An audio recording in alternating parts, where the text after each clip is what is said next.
सबैलाई नमस्कार।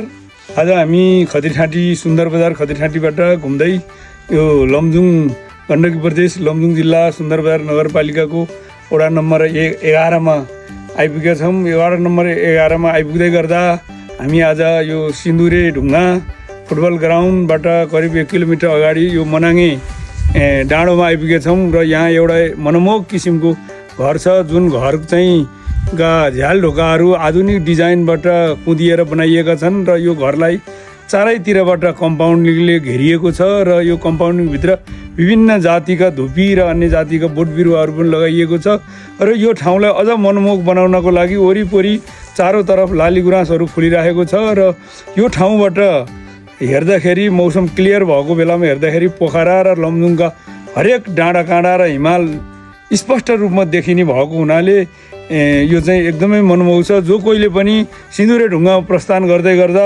10-15 मिनट समय लिएर यो ठाउँलाई भिजिट गर्न नभुल्नु होला।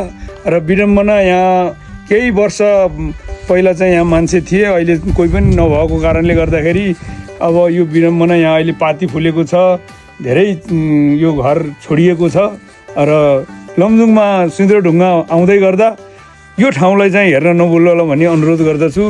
र कस्तो लाग्यो के छ कमेन्ट गर्नुहुन, सुझाव सल्लाह दिनुहुन पनि अनुरोध गर्छु। हस्, धन्यवाद, नमस्कार।